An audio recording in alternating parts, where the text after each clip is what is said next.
Greetings. By virtue of your presence watching this video today, I want you to know that we consider you to be an extended member of our family at Unity in Linwood. We believe that you are an individualized expression of that one creative impetus which stands behind all life, and as such we celebrate the uniqueness which you are, and we celebrate our unity with you. We are glad you're with us. Thank you so much. I think we'll start off with the meditation. So I like getting into the quantum stuff first. So feeling it. So we're going to use a little technique, some heart math. We'll start off by putting our right hand over our heart, left hand over that, and then we'll close our eyes. And we'll start off with taking a deep breath into the heart.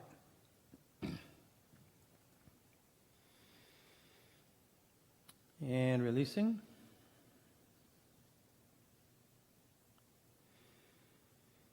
Another deep breath into the heart.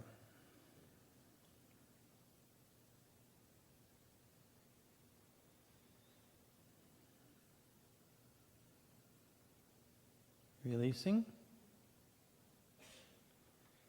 Another breath into the heart.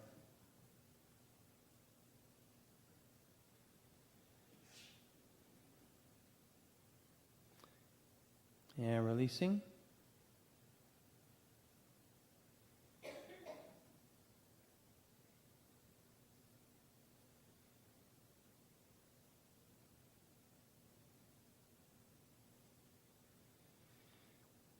Now I want you to think of someone or something you feel love towards. Could be your doggy, your significant other, your munchkins.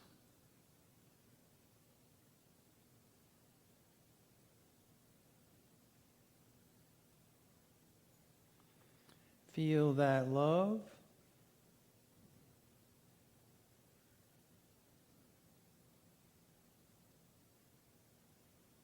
Releasing it into a flow by letting thoughts come and go.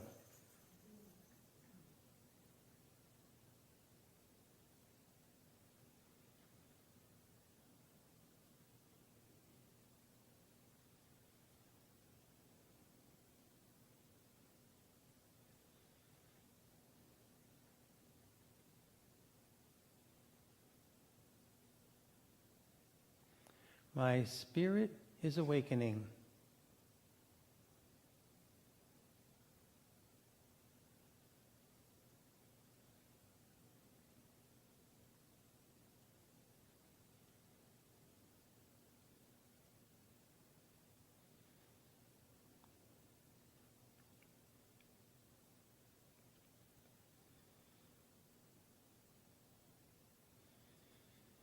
I feel my love flowing. I am flowing.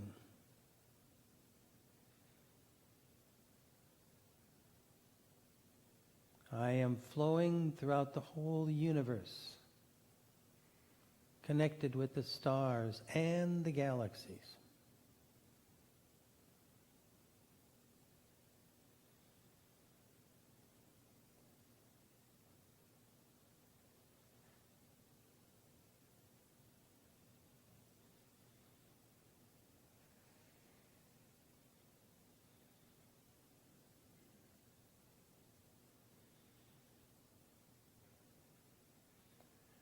I've got stardust in my soul.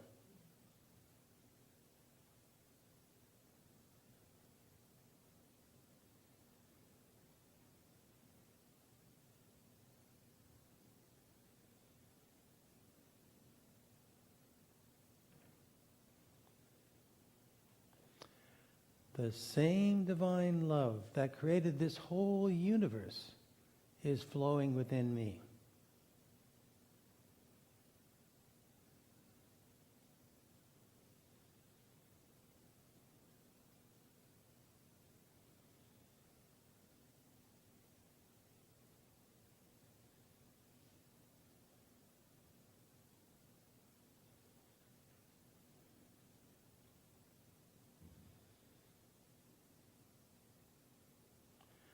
I'm being held in the arms of God.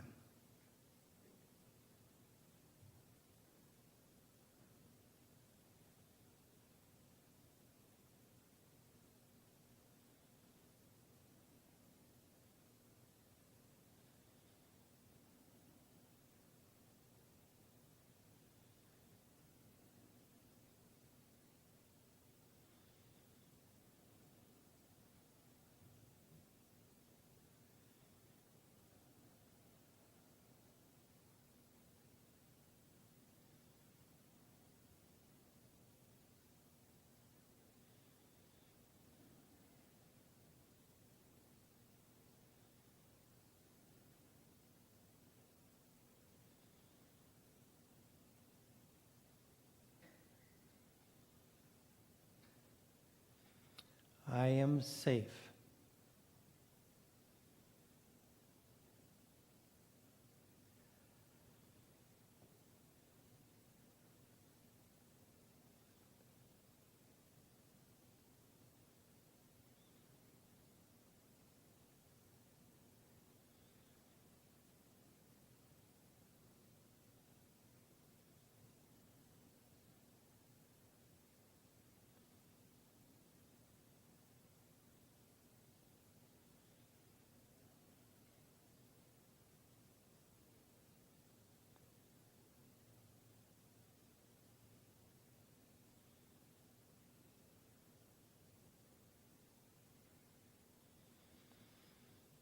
I am truly blessed by all the gifts I've been given.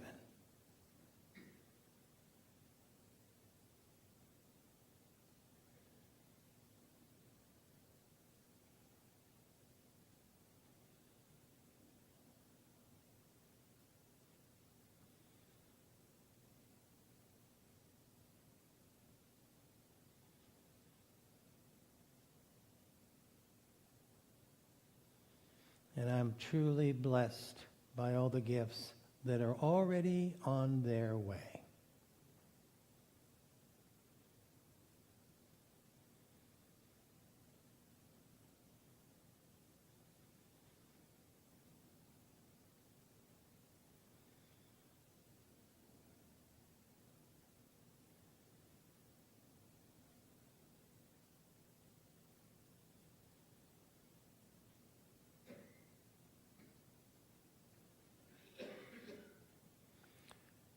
Thank you, God. I love you.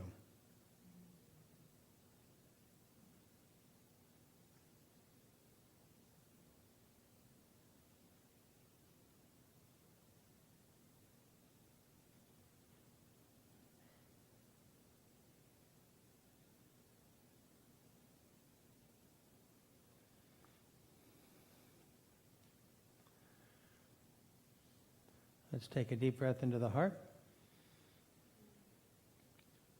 And releasing. Another deep breath into the heart.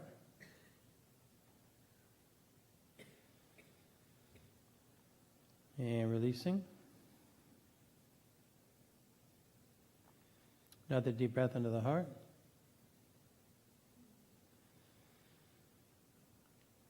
And releasing.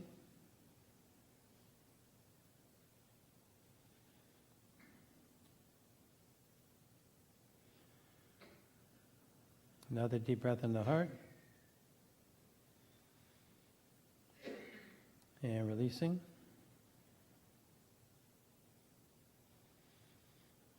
You might wiggle your toes.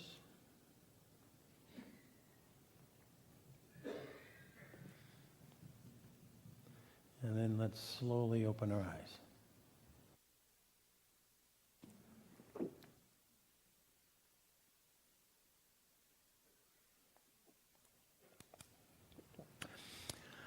I'm excited to be here. First time I talked with Reverend Richard was years ago when he first came here with another minister. And I was really impressed. I thought, this guy is amazing. He's, and I've met a lot of ministers. I've been over 200 Unity churches. There's only one Richard.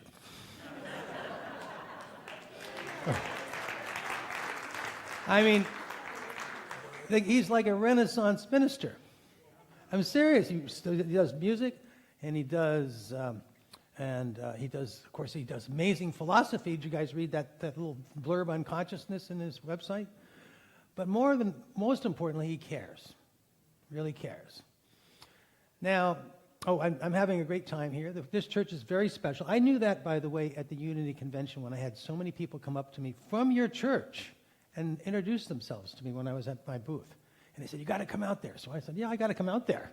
Because when you had like 4 or 5 people coming from a church, it means your church is really good, really solid. So I was really excited about coming out here. We could get it arranged and I could give him a break. So, I'll come back rejuvenated. Now, and I'm having a great time. I'm with the Kalfas family. Unbelievable vegan pizza we had last night. So it'd be a tough one to top that one. So anyway, today we're going to talk about miracles. And scientists hate the idea of miracles. That's because when you have a miracle, it violates a law of nature, by definition. So let's give you some better in quantum physics. It happens all the time. Let me give you an example. Let's say an object can't be in two different places at the same time, right? Wrong is right. You can take over. I'll just take a break. When you have an electron circling an atom, if nobody's watching that electron, it magically turns into energy waves. And with energy waves, it's everywhere at the same time. Not just two different places, but it's everywhere. Here's a big one. Einstein's law of relativity. It's another law of nature. The most fundamental law of modern physics. And the pillar upon which that rests is nothing can go faster than the speed of light. Right? Wrong. Right. What happened in 1931, two very famous physicists by the name of Schrödinger and Heidelberg proposed a theory called quantum entanglement. Quantum entanglement is, if you have a couple electrons circling an atom, they become magically entwined, beyond time-space limitations. So even if you were to separate them by 1,000,000 miles, if you pushed on one of them, the other would instantaneously go in the exact same direction. In fact, so instantaneously, because of the communication, there's faster than the speed of light, because it takes a time for the light to get there. So Einstein hated this theory. At one point, he called it spooky action at a distance. In 1981, Einstein was proven wrong. Then they redid the experiment in Switzerland where the new cyclotron is, a couple years ago, and they found that not only did two electrons communicate faster than the speed of light, it was 10,000 times faster than the speed of light. If you're going to break a law of nature, you might as well go all the way. However, the spookiest thing in physics is the advent that consciousness itself is indeed the quantum field. Now, this is kind of woo-woo stuff. And if I'm going to reference something in the What the Bleep. If you haven't seen the movie, don't worry. I'm going to summarize it and give you the main points. And if it gets a little entangled, don't worry about it. So basically, in the movie, I know a lot of you did see the movie, they were shooting these electrons through a slit, and they were lining up in the back wall, right? And as long as there was an eye there, the little balls stayed, the little balls of electrons. A nice, neat line in the back wall. As soon as the eye went away, which represents consciousness, there was 16 lines on the back wall. And they talked about it in terms of interference. They didn't do a good job of explaining it in the movie. But what this basically means is this. Without consciousness, you can't have matter. You need consciousness to collapse energy waves into matter. So without particles of matter, you can't have people, you can't have stars, you can't have galaxies, you can't have a universe. So what physics has discovered is there has to be consciousness that is creating something out of nothing. And, of course, in my way of looking at it, I think they discovered God. They won't say that, but there is this consciousness running around doing stuff. Or maybe not running around, but you get the point. Now, here's the big question. We have consciousness. Is our consciousness the same stuff that's created this whole universe? Yes, good. I like that. And there's been over 1,000 studies that prove that our consciousness is exactly the same as the quantum consciousness that created this whole universe. Now, I like to categorize them in 4 different groups to make it easy. The first group is the prayer research, which, by the way, Unity Church has been an active participant in. And one of the reasons I love Unity Church is they participated in these studies by subjecting their theories and thoughts to scientific scrutiny. And they've been and one of the most important studies ever done in prayer is done by Unity Church, which I'll talk about in just a few minutes. And then the other research that's kind of related to this in some ways is the research that I was involved with. Back in the 1980s, I looked at the idea that people meditating can change the outside world in a beneficial way, and including reducing crimes, auto accidents, and suicides. And the third group is the group that shows that we can know things before they happen. And the fourth group is the research from Princeton that shows that consciousness can even influence machines. Far out kind of stuff. All right, so let's take a look at the prayer research. Now, we're all familiar with the first prayer studies. They'd pray for one ward at the hospital. They wouldn't pray for the surrounding wards. And the wards they would pray for would get well faster, have less need for antibiotics, better quality of life, and in some cases less deaths than the surrounding wards. Now, they did a bunch of these studies, and most scientists poo-pooed this research. They said that what was really going on was the people doing the praying happened to pick the ward of the hospital with the best doctors and best nurses. And the people doing the praying had an uncanny knack for figuring out which of those wards had the best doctor. They were really good at it. And so eventually they did a double-blind study. I think it was in 1988. It was the first double-blind study was done. Now, double-blind is the Cadillac version of research. It's as good as it gets. You pray for one group. You don't pray for the other group. You're randomly assigned throughout the hospital. You don't know which group you're in. It's as good as it gets. And guess what? Same results. They did a whole bunch of these studies. Same results.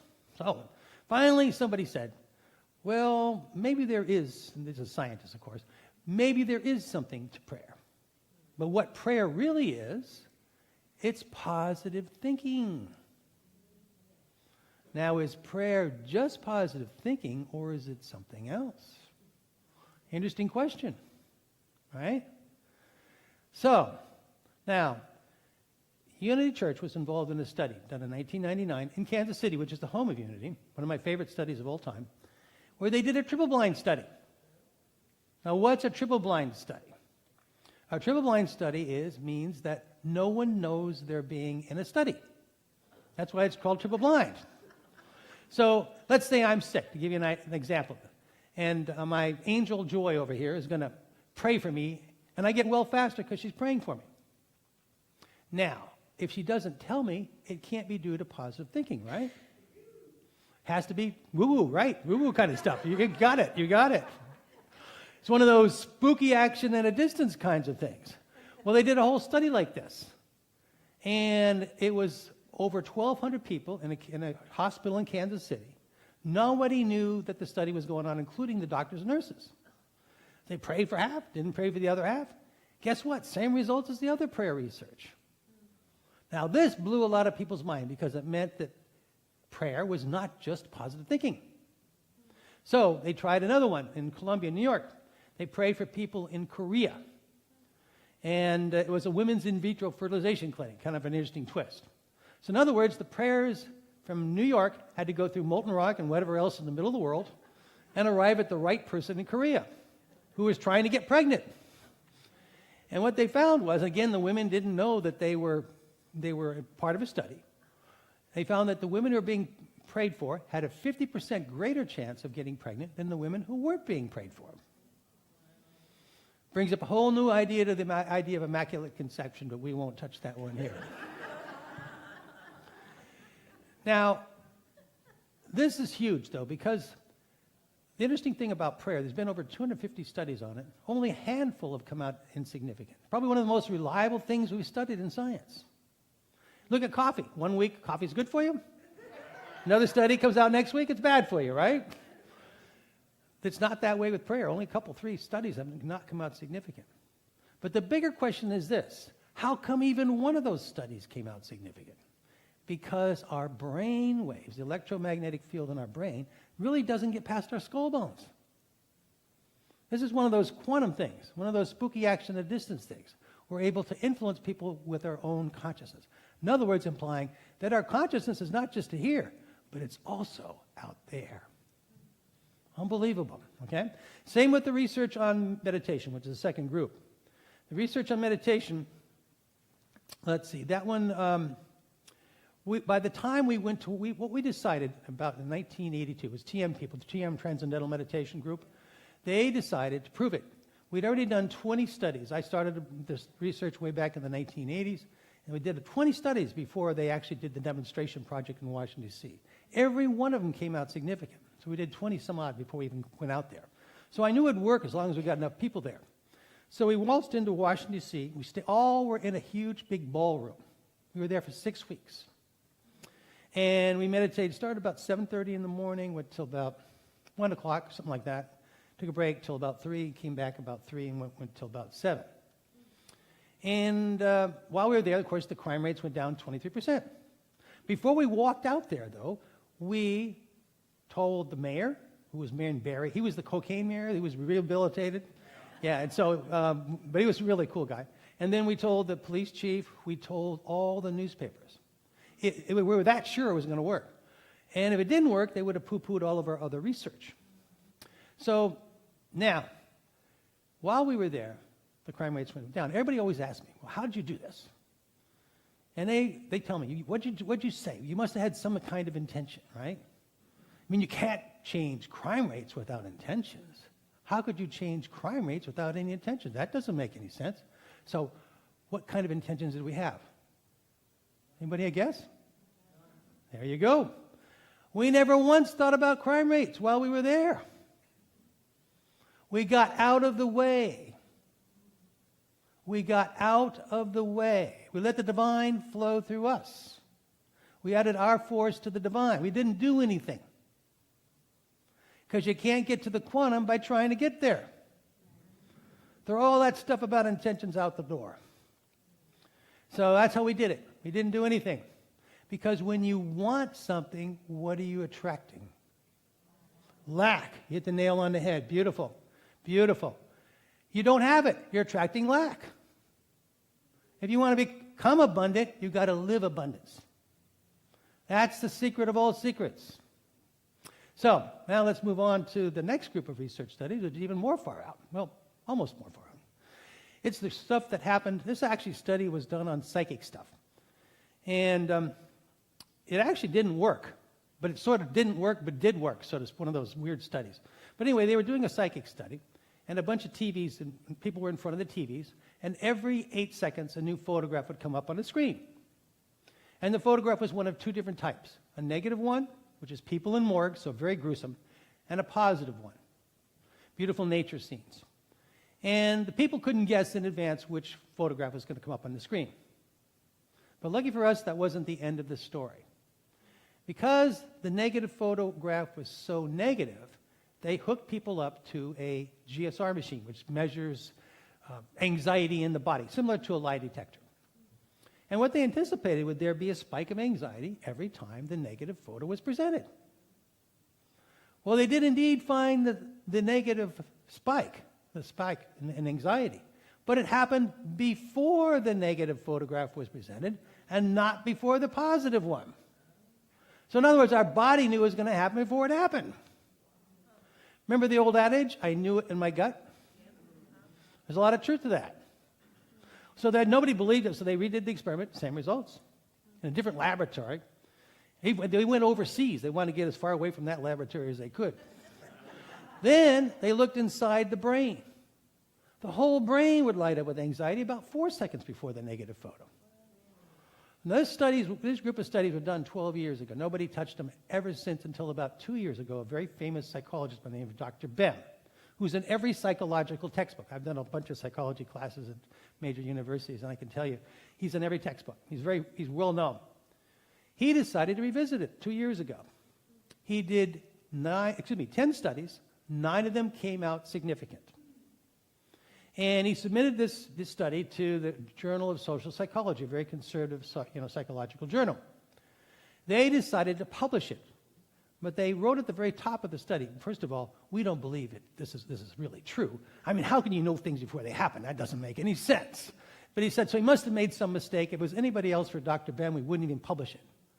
So right now, psychology is going through a turmoil because they're entering the quantum age, beyond time, space, limitations. Personally, I think it's a good thing. The last group of, matter of fact, I was talking to somebody today, and they said psychology's changed dramatically in the last couple of years. I like that. So the last group of research is even more far out. This is the one from scientists and engineers from Princeton. Now, they had the idea, okay, if our consciousness is quantum-based, let's build a machine which is quantum-based and see if they can interact with each other. That makes sense.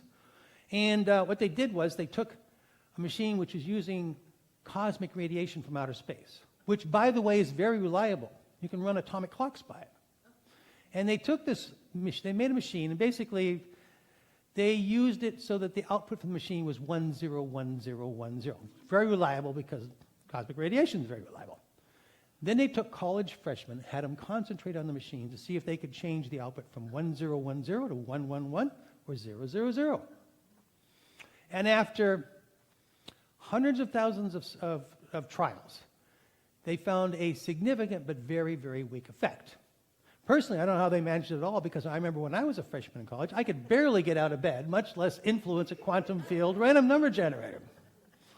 So they had a brilliant idea.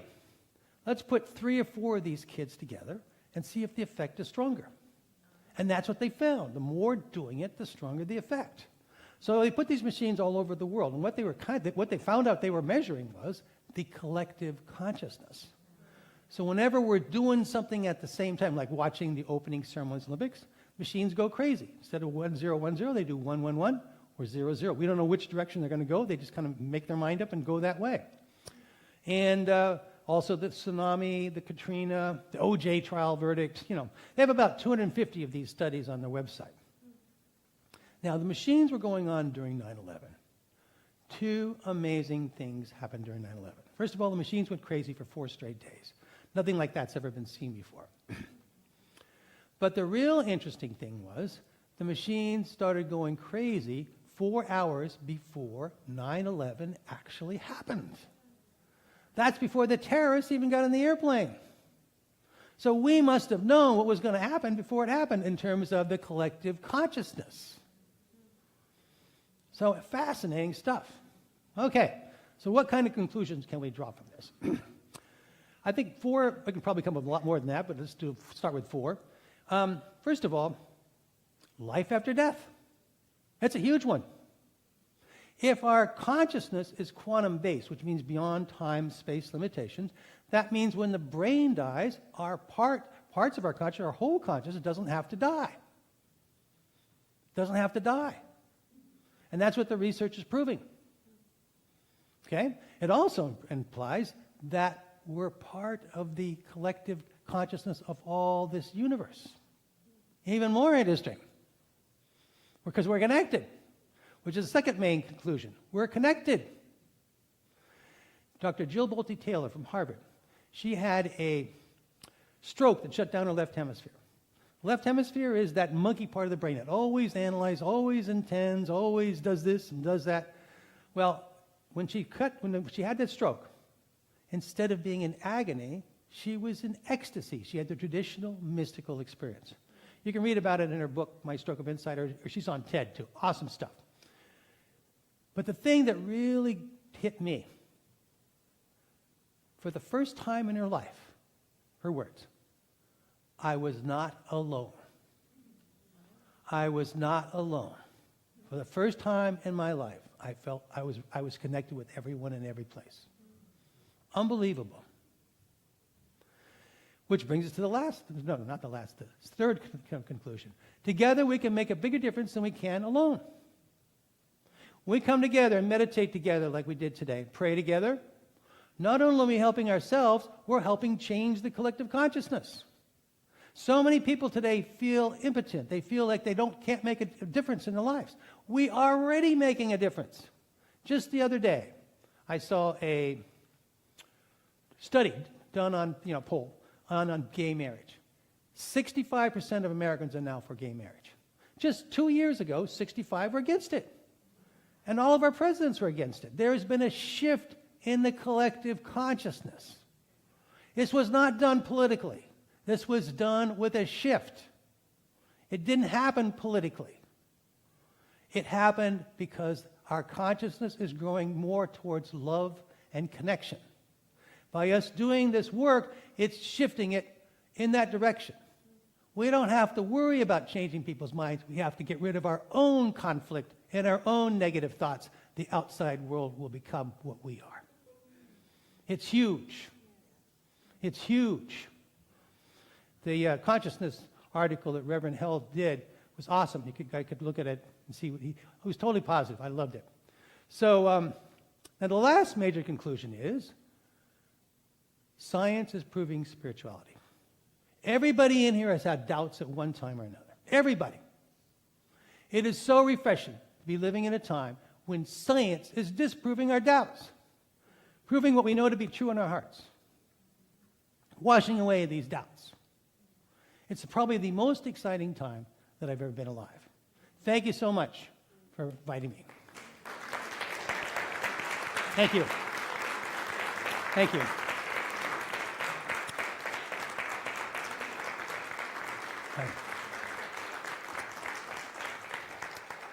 Thanks. I wanted to say a few words about the seminar. Now, I've done this seminar. I've probably taught well over 30,000 unitics, people from Unity Church. And one of the questions I always ask everybody, how many people know what their problems are, but they keep making the same mistakes over and over again? Everybody raises their hands. Okay, that's not your fault. These are old brain pathways. Now, these old brain pathways, we can actually have techniques to change them now. But here's the interesting part about it. If consciousness creates miracles, then so does our subconscious mind. By definition, we're not aware of it. So if we have doubts or fears in our subconscious, it is also creating realities. So that's why so many of us feel like we're taking one step forward and one step back at the same time. Okay? This is the issue we have. Deepak Chopra, Bruce Lipton both said, unless we can clear out the subconscious stuff, we're not going to get very far. So that's what we're going to do. We're going to show you how to use these energy techniques and the quantum, which is the key. Because if we're quantum beings, we need to learn how to get to the quantum. We learn how to get out of the way. One of my favorite quotes from Charles Fillmore, surrender the results. Surrender the results. So we're going to teach you how to get out of the way and get into the quantum so that we can create those miracles that we all want to have happen. So, and the other good thing is by doing these techniques, you're helping the world. Change the collective consciousness. So we're not helpless anymore. So that's what we're going to do. Teach you those techniques. We're going to be doing heart math and tapping and maybe Ho'oponopono. And we'll be doing the inner child work and the quantum all together. And we're doing some healing, although I hate the word healing because it implies something's wrong with you, which is nothing wrong with you, but you know how that goes.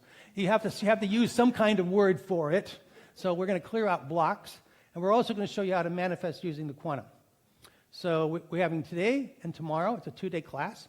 If you can't make both days, then come to one day because we're going to be doing healing and manifestation in both classes, although we'll do some other things in between. So you get the main body of it either way. If you can't make today's class, then come early tomorrow at 5:30 so we can catch you up. Okay? If you can't make either class, then we've got CDs and DVDs back there, which you can use to take the class home with you. Also have a mailing list, send you free stuff, so we try to accommodate everybody. So anyway, I'm really excited. Be sure to get the mailing list. And at this point, I think I'm booked with personal sessions. But put your name on the list. I might be able to get you. Might be able to do you on Wednesday or something. We'll talk about it. So anyway, I'm really excited about being here. Thank you so much for inviting me, and I'm really looking forward to being with you this afternoon and tomorrow evening. And thanks again. Thanks again for joining us. Please visit unityandlinwood.org for a preview of all upcoming classes, services, and events, and for an opportunity to make a gift to our community should you so choose. Thank you.